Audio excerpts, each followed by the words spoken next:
कब्र से दुआ करना शिरक है। बाज़ हजरात कब्र से दुआ करते हैं, क्या ये शिरक है या हम इसको हराम कहेंगे? ये हराम भी है, शिरक भी है। अगर आपका ये अकीदा है कि अल्लाह ताला ने इस कब्र वाले को इख्तियारात दे दिए हैं और ये जब चाहे मेरी मदद कर सकता है, इस नीयत के साथ अगर आप कब्र वाले से दुआ मांगते हैं तो आप काफिर हो जाते हैं, इस्लाम से खारिज हो जाते हैं। और ये कब्र परस्त लोग यही समझते हैं कि अल्लाह ताला ने इसको इख्तियारात दे दिए हैं, कि अपनी कुदरत से अल्लाह ने इन बुजुर्ग से खुश होकर इनको इख्तियारात दे दिए हैं, तो ये अब जब इनसे दुआ मांगी जाए तो ये हमारी बिगड़ी बना देते हैं, हमारे काम कर देते हैं। तो इस नीयत से कोई कब्र वाले से दुआ मांगता है तो ये शिरक है। परेशानी के वक्त मज़ार पे जाना। घर में कोई भी परेशानी होती है तो हम मौलाना के पास या मज़ारों में जाते हैं और वो तावीज़ देते हैं। तो क्या किसी बड़ी परेशानी में इनके पास जाना सही है? बिल्कुल सही नहीं है, हराम है। कब्र पे जाना, मज़ार पे जाना परेशानियों में कबीरा गुनाह है। मस्जिद में आए या घर में मुसल्ला जो ख़वातीन का होता है वहाँ अल्लाह से 2 रकत पढ़ के दुआ मांगे। बाकी तावीज़ गंडे वालों के पास जायज़ नाजायज़ की बहस में मैं नहीं पढ़ता,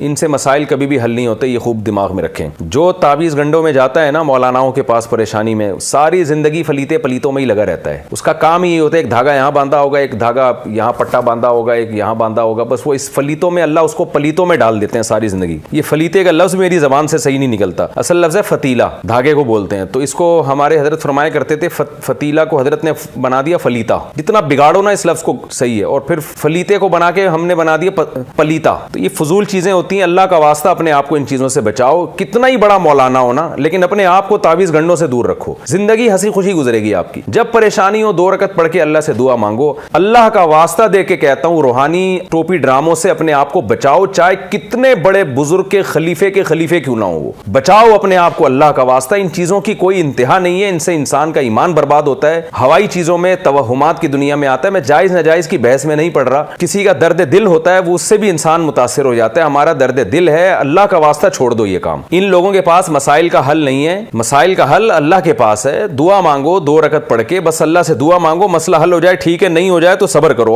और कुछ ना करो। छोड़ दो ये फतीले पतीले तावीज गंडे और घोल घोल के पीना और पता नहीं क्या क्या हो रहा है। मैंने आज तक इन लोगों को जिंदगी में कभी नहीं देखा इनके मसले हल हुए हों। जो भी गया है ना इन चक्करों में पड़ा है, अल्लाह ने उसको ऐसा धुतकारा है अपने दरबार से कि वो इन फलीतों पलीतों में ही उसकी जिंदगी बर्बाद हुई है। और उसको ऐसा अल्लाह ताला की फिटकार बरसती है ऐसे लोगों पे, उनको हर जगह जिन चुड़ैल भूत नजर आएगा। बीवी से फड्डा हो रहा है, किसी ने कुछ कर दिया है, फला के साथ एक्सीडेंट हो गया, लगता है जिन्नात ने कुछ किया। ये दुनिया में अजाब आता है ऐसे पलीते वाले और फलीते वाले लोगों पे। तो छोड़ दो ये रूहानी आमिल। तुम अपना कुछ नहीं कर सकते, अपनी बिगड़ी नहीं बना सकते, तो ये आप लोगों के कहां से मसाइल हल करेंगे? अच्छे अच्छे उलमा को हमने बहकता हुआ देखा है, बड़े बड़े संजीदा उलमा को हमने बावला होते हुए देखा है। इसलिए अल्लाह का वास्ता दर्द दिल समझो हमारा, छोड़ दो इन फलीतों को। मैं तो इन फलीते वाले से बोलता हूं, तावीज गंडे वालों से, यार मेरे खिलाफ सारे मिलकर करो कोई तावीज, तो इंशाअल्लाह ये एक बाल भी नहीं गिरा सकते सर से हमारा। तो इनमें दम ही नहीं है। ये सिर्फ बेईमान लोग जो होते हैं ना, जिनमें ईमान नहीं है, तवक्कुल नहीं है, उन लोगों पे इनके शैतानी हरबे चलते हैं। और इनमें अच्छे बुरे की बहस छोड़ दो, अच्छे आमिल बुरे आमिल सब एक ही जैसे होते हैं। अच्छे बुरे की बहस नहीं किया करो हमारे सामने कि वो तो हजरत जी हैं, वो तो आपके मसलक के हैं। भाई हमारे मसलक के हो, मेरे शेख मुर्शिदी क्यों ना हो, बस खत्म हो गई बात।